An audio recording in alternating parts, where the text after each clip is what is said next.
284ኛ ቀናችን ነው። መስከረም 1 ዘፍጥረት 1 ብለን የእግዚአብሔርን ቃል ማንበብ ከጀመረን እስከ ጳጉሜ 5 ራዕይ 22 ነው የምናነበው። ዛሬ ደግሞ ትንቢተ ዘካርያስን ከምዕራፍ 11 ጀምሮ እስከ 14 ድረስ ያለውን እናነባለን። አብረን እናንብ። በጌታ በኢየሱስ ስም አነባለሁ። ትንቢተ ዘካርያስ ምዕራፍ 11 ሊባኖስ ሆይ ደጆችህን ክፈት፣ እሳትም ዝግባዎችህን ትብላ። የጥድ ዛፍ ሆይ ዝግባ ወድቋልና ከበርቴዎችም ጠፍተዋልና ዋይ በል። እናንተም የባሳን ዛፎች ሆይ ጽኑ ጫካ ተቆርጧልና ዋይ በሉ። የእረኞች ክብር ተዋርዷልና የዋይታቸውም ድምጽ ተሰምቷል። የዮርዳኖስ ትዕቢት ተዋርዷልና የአንበሶች ግሳት ድምጽ ተሰምቷል። አምላኬ እግዚአብሔር እንዲህ ብሏል፣ ለእርድ የሚሆኑትን በጎች ጠብቅ፣ የገዟቸው ያርዷቸዋል፣ ራሳቸውንም እንደ በደለኞች አድርገው አይቆጥሩም። የሸጧቸውም ባለጠጋ ሆነዋልና እግዚአብሔር ይመስገን ይላሉ። እረኞቻቸውም አይራሩላቸውም። ከእንግዲህ ወዲህ በምድር ላይ ለሚኖሩ አልራራም ይላል እግዚአብሔር። እነሆ ሰውን ሁሉ በባልንጀራውና በንጉሱ እጅ አሳልፌ እሰጣለሁ፣ ምድሪቱንም ይመታሉ፣ ከእጃቸውም አላድናቸውም። እኔም ለእርድ የሚሆኑትን በጎች የመንጋውንም ችግረኞች ጠበቅኩ። 2 በትሮችንም ወሰድኩ። የአንዲቱን ስም ውበት የሁለተኛይቱን ስም ማሰሪያ ብዬ ጠራው። መንጋውንም ጠበቅኩ። በአንድ ወርም 3 እረኞች አጠፋው። ነፍሴም ተሰቀቀቻቸው፣ ነፍሳቸውም ደግሞ እኔን ጠላች። እኔም እናንተን አልጠብቅም፣ የሚሞተው ይሙት፣ የሚጠፋውም ይጥፋ፣ የቀረውም እያንዳንዱ የባልንጀራውን ስጋ ይብላ አልኩ። እኔም ከሕዝቦች ሁሉ ጋር የገባሁትን ቃል ኪዳኔን አፈርስ ዘንድ ውበት የተባለችውን በትሬን ወስጄ ቆረጥኩ። በዚያም ቀን ተሰበረች። እንዲሁም እኔን የተመለከቱ የመንጋው ችግረኞች የእግዚአብሔር ቃል እንደነበረ አወቁ። እኔም ደስ ብሏችሁ እንደሆነ ዋጋዬን ስጡኝ፣ አለዚያ ግን ተዉት አልኩ። እነርሱም ለዋጋዬ 30 ብር መዘኑ። እግዚአብሔርም የተስማሙበትን የከበረውን ዋጋዬን በግምጃ ቤት ውስጥ አኑረው አለኝ። እኔም 30ውን ብር ወስጄ በእግዚአብሔር ቤት ባለው በግምጃ ቤት ውስጥ አኖርኩት። በይሁዳና በእስራኤል መካከል ያለውን ወንድማማችነት እሰብር ዘንድ ማሰሪያ የተባለችውን ሁለተኛይቱን በትሬን ቆረጥኩ። እግዚአብሔርም እንዲህ አለኝ፣ ዳግመኛም የሰነፍ እረኛ ዕቃ ውሰድ። እነሆ በአገር ውስጥ እረኛ አስነሳለሁ። እርሱም የጠፋውን አያስብም፣ የባዘነውን አይፈልግም፣ የተሰበረውን አይጠግንም፣ የዳነውንም አይቀልብም። ነገር ግን የሰባውን ስጋ ይበላል፣ ሰኮናውንም ይቀለጣጥማል። መንጋውን ለሚተው ለምናምንቴ እረኛ ወዮለት። ሰይፍ በክንዱና በቀኝ ዓይኑ ላይ ይሆናል። ክንዱም አጥብቃ ትደርቃለች፣ ቀኝ ዓይኑም ፈጽማ ትጨልማለች። ትንቢተ ዘካርያስ ምዕራፍ 12 ስለ እስራኤል የተነገረ የእግዚአብሔር ቃል ሸክም ይህ ነው። ሰማያትን የዘረጋ ምድርን የመሰረተ የሰውንም መንፈስ በውስጡ የሰራ እግዚአብሔር እንዲህ ይላል፣ እነሆ ኢየሩሳሌምን በዙሪያዋ ላሉት ለአሕዛብ ሁሉ የመንገድገድ ዋንጫ አደርጋታለሁ። ደግሞም ኢየሩሳሌም ስትከበብ በይሁዳ ላይ እንዲሁ ይሆናል። በዚያም ቀን ኢየሩሳሌምን ለአሕዛብ ሁሉ ከባድ ድንጋይ አደርጋታለሁ። የሚሸከሟት ሁሉ እጅግ ይቆስላሉ፣ የምድርም አሕዛብ ሁሉ በላዩ ላይ ይከማቻሉ። በዚያን ቀን ይላል እግዚአብሔር፣ ፈረስን ሁሉ በድንጋጤ ተቀማጭንም በእብድነት እመታለሁ። ዓይኖቼንም በይሁዳ ላይ እከፍታለሁ፣ የአሕዛብንም ፈረሶች ሁሉ በእውርነት እመታለሁ። የይሁዳም አለቆች በልባቸው በኢየሩሳሌም ለሚኖሩ በአምላካቸው በሰራዊት ጌታ በእግዚአብሔር ብርታት አለ ይላሉ። በዚያን ቀን የይሁዳ አለቆች በእንጨት መካከል እንዳለ ትንታግ፣ በነዶችም መካከል እንዳለ እንደ ፋና ነበልባል አደርጋቸዋለሁ። በቀኝና በግራ በዙሪያው ያሉትን አሕዛብ ሁሉ ይበላሉ። ከዚያም ወዲያ ኢየሩሳሌም በስፍራዋ በኢየሩሳሌም ትኖራለች። እግዚአብሔርም የዳዊትን ቤት ክብርና የኢየሩሳሌምን ሰዎች ክብር በይሁዳ ክብር ላይ እንዳይታበይ የይሁዳን ድንኳኖች አስቀድሞ ያድናል። በዚያን ቀን እግዚአብሔር በኢየሩሳሌም ለሚኖሩት ይመክትላቸዋል። በዚያን ቀን ከእነርሱ መካከል ደካማው እንደ ዳዊት ይሆናል፣ የዳዊትን ቤት በፊታቸው እንደ እግዚአብሔር መልአክ እንደ አምላክ ይሆናል። በዚያን ቀን በኢየሩሳሌም ላይ የሚመጡትን አሕዛብ ሁሉ ለማጥፋት እጋደላለሁ። በዳዊትም ቤት ላይ በኢየሩሳሌም በሚኖሩ ላይ የሞገስና የልመናን መንፈስ አፈሳለሁ። ወደ እርሱም ወደ ወጉት ይመለከታሉ። ሰውም ለአንድያ ልጁ እንደሚያለቅስ ያለቅሱለታል፣ ሰውም ለበኩር ልጁ እንደሚያዝን በመራራ ሐዘን ያዝኑለታል። በዚያን ቀን በመጊዶን ሜዳ እንደነበረው እንደ ሃዳድ ሪሞን ልቅሶ ታላቅ ልቅሶ በኢየሩሳሌም ይሆናል።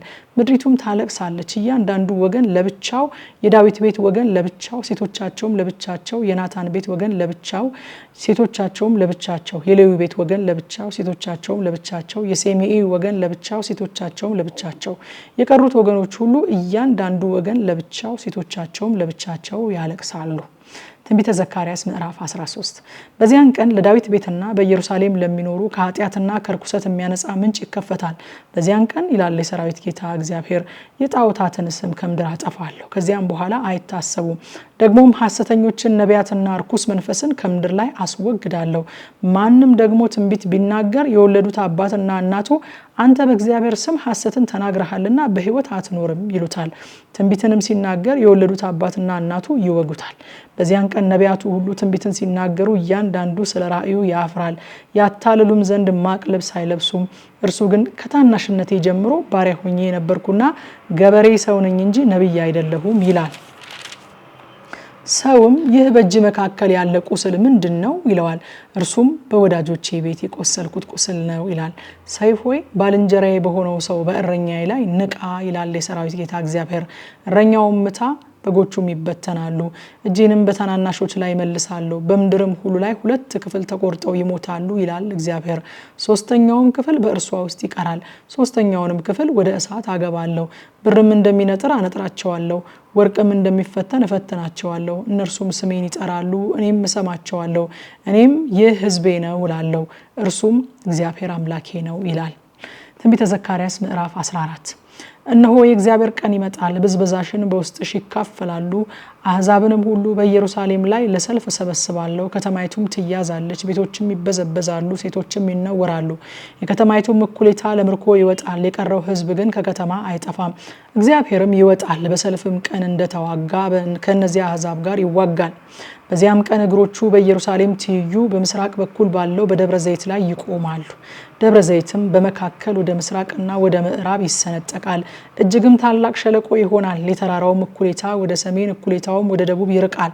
የተራሮችም ሸለቆች እስከ አጸል ይደርሳልና በተራሮች ሸለቆች ትሸሻላችሁ። በይሁዳም ንጉሥ በኦዚያን ዘመን ከሆነው ከምድር መናወጥ ፊት እንደሸሻችሁ ትሸሻላችሁ።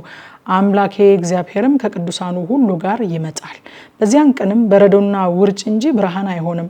አንድ ቀንም ይሆናል፣ እርሱም በእግዚአብሔር ዘንድ የታወቀ ይሆናል። ቀንም አይሆንም፣ ሌሊትም አይሆንም፣ ሲመሽም ብርሃን ይሆናል። በዚያን ቀን የሕይወት ውሃ ከኢየሩሳሌም ይወጣል። እኩሌታው ወደ ምስራቁ ባህር፣ እኩሌታውም ወደ ምዕራቡ ባህር ይሄዳል። ይህ በበጋና በክረምት ይሆናል። እግዚአብሔርም በምድር ሁሉ ላይ ይነግሳል። በዚያን ቀን እግዚአብሔር አንድ ስሙም አንድ ይሆናል። ምድር ሁሉ ከጌባ ጀምሮ በኢየሩሳሌም ደቡብ በኩል እስካለችው እስከ ሬሞን ድረስ ተለውጣ እንደ አረባ ትሆናለች። እርሷም ከፍ ከፍ ትላለች። ከብንያምም በር ጀምሮ እስከ ፊተኛው በር ስፍራ እስከ ማዕዘኑ በር ድረስ ከአናንኤልም ግንብ ጀምሮ እስከ ንጉሱ መጥመቂያ ድረስ በስፍራዋ ትኖራለች። ሰዎችም ይኖሩባታል። ከዚያም ወዲያ እርግማን አይሆንም። ኢየሩሳሌምም ተዘልላ ትኖራለች። እግዚአብሔርም ከኢየሩሳሌም ጋር የተዋጉትን አሕዛብ ሁሉ የሚቀስፍበት ቸነፈር ይህ ነው። በእግራቸው ሲቆሙ ስጋቸው ይበሰብሳል፣ ዓይኖቻቸው በዓይነ ስባቸው ውስጥ ይበሰብሳሉ፣ ምላሳቸውም በአፋቸው ውስጥ ይበሰብሳል። በዚያን ቀን ከእግዚአብሔር ዘንድ ታላቅ ሽብር በእነርሱ ላይ ይሆናል። እያንዳንዱም የባልንጀራውን እጅ ይይዛል፣ እጁም በባልንጀራው እጅ ላይ ይነሳል። ይሁዳም ደግሞ በኢየሩሳሌም ውስጥ ሆኖ ይዋጋል። በዙሪያም ያሉት አሕዛብ ሁሉ ሀብት፣ እጅግ ብዙ ወርቅና ብር፣ ልብስም ይሰበሰባል። በፈረስና በበቅሎ በግመልና በአህያ በዚያም ሰፈር ባለ እንስሳ ሁሉ ላይ የሆነ ቸነፈር እንደዚያ ያለ ቸነፈር ይሆናል። በኢየሩሳሌም ላይ ከመጡት ከአሕዛብ ሁሉ የቀሩት ሁሉ ለንጉሱ ለሰራዊት ጌታ ለእግዚአብሔር ይሰግዱ ዘንድ የዳስ በዓልንም ያከብሩ ዘንድ በየዓመቱ ይወጣሉ። ከምድርም ወገኖች ሁሉ ለንጉሱ ለሰራዊት ጌታ ለእግዚአብሔር ይሰግዱ ዘንድ ወደ ኢየሩሳሌም ለማይወጡ ለእነርሱ ዝናብ አይዘንብላቸውም። የግብፅም ወገን ባይወጣ ወደዚያ ባይመጣ እግዚአብሔር የዳስን በዓል ያከብሩ ዘንድ የማይወጡትን አሕዛብ የሚቀስፍበት ቸነፈር በእነርሱ ላይ ይሆናል። የግብፅ ቅጣት የዳስ በዓልንም ያከብሩ ዘንድ የማይወጡት የአሕዛብ ሁሉ ቅጣት እንደዚህ ይሆናል። በዚያን ቀን በፈረሶች ሻኩራ ላይ ለእግዚአብሔር የተቀደሰ ነው ተብሎ ይጻፋል። በእግዚአብሔር ቤት ያሉ ምንቸቶች በመሰዊያው ፊት እንዳሉ ዳካዎች ይሆናሉ። በኢየሩሳሌምና በይሁዳ ያሉ ምንቸቶችም ሁሉ ለሰራዊት ጌታ ለእግዚአብሔር የተቀደሱ ይሆናሉ። የሚሰውቱም ሰዎች ሁሉ ይመጣሉ፣ ከእነዚያም ወስደው ይቀቅሉባቸዋል። በዚያም ቀን በሰራዊት ጌታ በእግዚአብሔር ቤት ከነዓናዊው ከእንግዲህ ወዲያ አይገኝም ይላል።